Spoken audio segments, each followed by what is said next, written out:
Hi అండి, నేను మీ ధనంజయ. నేటి ప్రపంచం సోషల్ మీడియాలో తప్పుగా చాలామంది చాలా అనుచిత వ్యాఖ్యలు పెడుతుంటారు. దీన్ని బట్టి అవతల తాలూకు వ్యక్తుల తాలూకా మానసిక క్షోభ చాలా ఎక్కువగా ఉంటుంది. అయితే దీని మీద దీని మీద డిపార్ట్మెంట్ ఒక చట్టాన్ని తీసుకొచ్చింది. సోషల్ మీడియాలో ఇక్కడి నుంచి ఎవరైనా తప్పుగా వార్తలు పెడితే కటకటాలు లెక్కించవలసిందిగా కంపల్సరీ పరిస్థితి. దయచేసి ఎవరు కూడా సోషల్ మీడియాలో తప్పుడు ప్రచారం చేయదు. అయితే ఈ విషయం కొనుక్కోవడానికి మా నేటి ప్రపంచం మన డిఎస్పీ గారితో ఈరోజు ఫేస్ టు ఫేస్. సార్ నమస్తే. సార్ నమస్తే అండి. నేను కాశీబుగ్గ డిఎస్పీ వెంకటప్పారావు.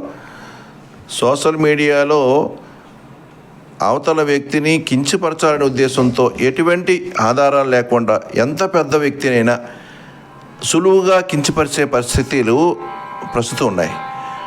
ప్రజలకి చట్టం పట్ల గౌరవం ఉండాలి. చట్టం పట్ల గౌరవం ఉండాలి. ప్రజలు ప్రతి వారిని గౌరవించే అలవాటు ఉండాలి. మన సిస్టర్స్ లాంటి వాళ్ళు, మన తల్లి లాంటి వాళ్ళు ఆడవారిని కూడా చాలా అసభ్యకరంగా పోస్టర్స్ పెడుతున్నారు.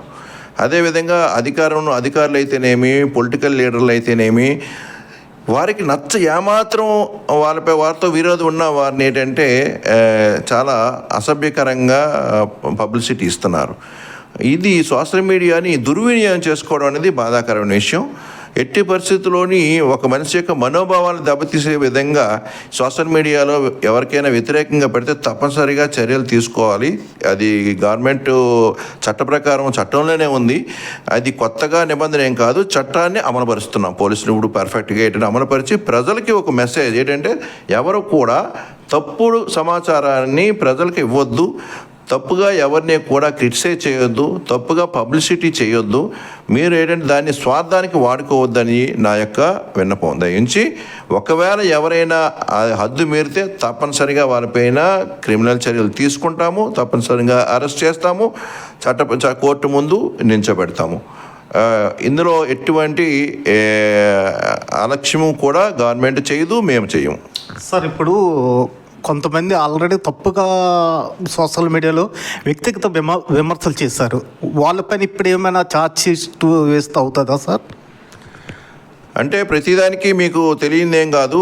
ఒక వ్యక్తి ఎవరైనా ఒక సోషల్ మీడియాలో ఒక పోస్ట్ వల్ల రిపోర్ట్ అనేది పోలీస్ స్టేషన్కి ఇస్తే మనం ఆ వ్యక్తిపైన తప్పనిసరిగా చర్య తీసుకోవడానికి మనం ఒక ప్రొసీజర్ ఉంది.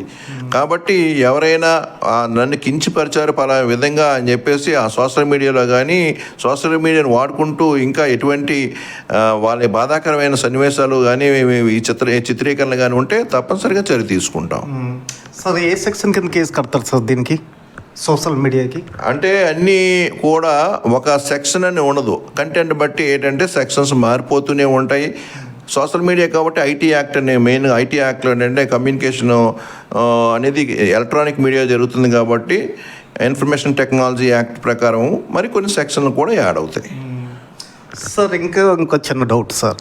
సోషల్ మీడియాలో మరీ తప్పుగా ప్రవర్తిస్తే అవతల వ్యక్తి అంటే మరీ దారుణంగా అవతల వ్యక్తి ప్రవర్తిస్తే మీరు లోపలేసి ఏమైనా ట్రీట్మెంట్ ఇస్తారా సార్? చట్టాన్ని చేతిలో తీసుకోవడానికి ఎవరికి అధికారం లేదు. చట్టంలోని బెయిలబుల్, నాన్ బెయిలబుల్ అనే 2 సెక్షన్లు ఉంటాయి. కేసు బెయిలబుల్ సెక్షన్స్ ప్రకారం సెక్షన్ ఉంటే వాళ్ళకి పోలీసులే బెయిల్ ఇచ్చి పంపిస్తాం. లేని పక్షంలో కోర్టులో ప్రొడ్యూస్ చేస్తాం తప్ప చట్టాన్ని మేము చేతిలో తీసుకొని వారి పట్ల దురుసుగా ఎటువంటి ప్రవర్తన చేయము. మేము ప్రొసీజర్ని ఫాలోఅప్ చేస్తాం. దీనికోసం సుప్రీంకోర్టు గైడ్లైన్స్ ఉన్నాయి. ఒక వ్యక్తిని ఏ వ్యక్తినైనా అరెస్ట్ చేసేటప్పుడు ఎటువంటి నిబంధనలు పాటించాలనే నిబంధనలు ఉన్నాయి. ఆ నిబంధనల్ని తూచా తప్పకుండా పాటిస్తాం. సార్ ఇప్పుడు ఒక చిన్న క్వశ్చన్ సార్. ప్రజలకి పోలీసులకి ఎటువంటి సంఘీభావం ఉంది ఒకసారి మీరు ఎవరిని చెప్పగలరా? పోలీసులు ఎప్పుడు కూడా 24 అవర్స్ ప్రజలకు అందుబాటులో ఉంటారండి. పోలీసులు ఒకవేళ ఉండరేమో, పోలీసుల దగ్గరికి వెళ్తే మాకు పూర్తిగా న్యాయం జరుగుతుందనే అనుమానం అవసరం లేదు ఎవరికి కూడా. ఎందుకంటే మా దగ్గరికి వచ్చి ఒక రిపోర్ట్ ఇచ్చిన తర్వాత ఒక ఎస్ఐ కానీ, ఒక సిఐ కానీ, ఒక డిఎస్పీ కానీ ఏ అధికారాన్ని యాక్షన్ తీసుకొస్తే పై అధికారులు ఉంటారు. తప్పనిసరిగా పై అధికారి దృష్టికి వెళ్తే తప్పనిసరిగా దాని మీద మీరు స్పందన చేశారని అడుగుతారు తప్పనిసరిగా. కాబట్టి చర్య తీసుకుపోవడం ఉండదు. చర్య తీసుకోగలిగిన నేరమా లేదా ఆ చర్యను ఏంటంటే పోలీసులు స్వీకరించడానికి లేదా అనే దాన్ని చెక్ చేసుకుంటాము. తప్పనిసరిగా అది కేసు కట్టవలసింది అయితే తప్పనిసరిగా కడతాము. ఒక స్థాయి అధికారి నెగ్లిజెన్స్ చేసినా ఇంకొక స్థాయి అధికారి అతన్ని శిక్షించి అతన్ని వార్న్ చేసి తప్పనిసరిగా న్యాయం జరిగేటట్టు చూస్తారు. అందుకని ప్రజలు ఎవరు కూడా పోలీస్ దగ్గర రావడానికి భయపడవలసిన పని లేదు. ప్రజలు ఎప్పుడు కూడా స్నేహభావంతో ఉంటే తప్పనిసరిగా అందులో ఉన్న మంచి చెడు అన్నీ కూడా మేము వివరించడం కూడా జరుగుతుంది. ఇప్పుడంతా ఫ్రెండ్లీ పోలీస్ అంతా కూడా. కాబట్టి మేమే మీ దగ్గరికి వస్తున్నాము, మీ దగ్గరకు వచ్చి సమస్యలు అడిగి తెలుసుకుంటాం, మీకు బాధలు తెలుసుకుంటున్నాము. తప్పనిసరిగా ఏదైనా ఇబ్బంది ఉంటే మేమే అక్కడనే చర్య తీసుకుంటున్నాం. మేమే పోలీసుల దగ్గరికి వెళ్ళడానికి ఒక ఎగ్జాంపుల్ ఏంటంటే, ప్రజల దగ్గరికి వెళ్తున్నాం అనే ఎగ్జాంపుల్కి మా ఎస్పీ గారు ఉన్నారు. ప్రతి సబ్ డివిజన్కి కూడా ఒక రోజు వచ్చి ప్రజల దగ్గరికి వచ్చే పిటిషన్స్ తీసుకుంటున్నారు. వాళ్ళ సమస్యలు పరిష్కరించడానికి వెంటనే ఆయన కృషి చేస్తున్నారు. సో శ్రీకాకుళంలో ఉన్న అధికారి పలాస వచ్చి పిటిషన్స్ తీసుకుంటున్నారంటే అంటే మేము లేవని కాదు, భరోసా. ఒక పెద్ద అధికారికి కూడా మనకి అవసరమైతే మనం చెప్పుకోవడానికి అవకాశం ఉంది అనే ఒక భరోసా. అంటే ఏ అధికారికి ఆ అధికారి తప్పనిసరిగా ప్రయత్నం చేస్తారు. నేనున్నాను అనుకోండి, నేను నా పరిధిలో నేను ఎక్కడికైనా వెళ్ళి ప్రజలతో మాట్లాడి రిపోర్ట్ తీసుకోవచ్చు. సో ప్రజలకు ఎలాగుంటుందంటే అన్ని స్థాయి అధికారులు కూడా ప్రజలకు అందుబాటులో ఉన్నారు. ప్రజలకి ఏదో మేలు చేయాలనే ఒక మంచి చేయాలనే ఉద్దేశంతో, చట్టాన్ని అమలుపరచాలనే ఉద్దేశంతో పనిచేస్తున్నారనే మెసేజ్ని ఇవ్వాలనేది మా ఉద్దేశం.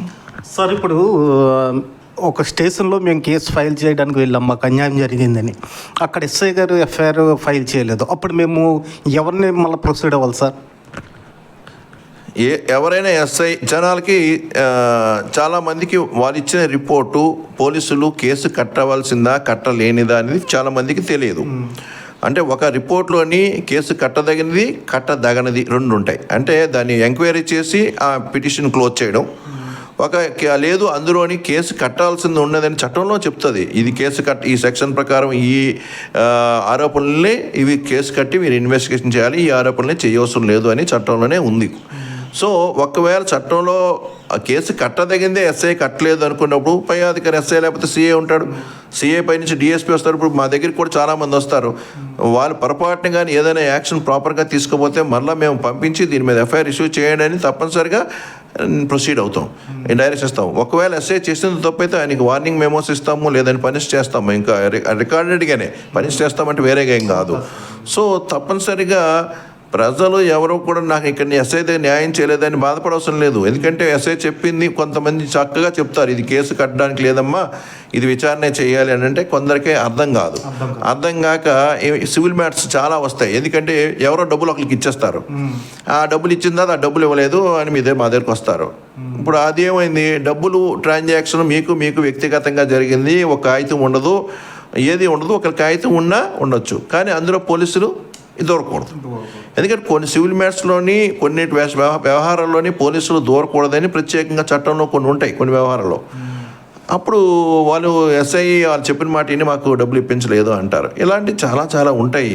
ఎందుకంటే అలాంటప్పుడు తప్పుగా అర్థం చేసుకునే అవకాశం ఉంటుంది. ఇప్పుడు ప్రతి అధికారి కూడా దిగువ స్థాయి అధికారి యొక్క పనితీరుని ప్రతిరోజు సమీక్షిస్తున్నారు. ఎవరు కూడా తప్పు చేసే అవకాశమే లేదు. ఒకవేళ ఉంటే తప్పనిసరిగా ఆయన శిక్షార్హుడు అవుతాడు. ఆటోమేటిక్గా అధికారులు తప్పనిసరిగా పనిష్ చేస్తారు. ప్రతి పోలీస్ అధికారి కూడా మ్యాక్సిమం సర్వీస్ ఇవ్వడానికే ప్రయత్నం చేస్తూ ఉన్నారు.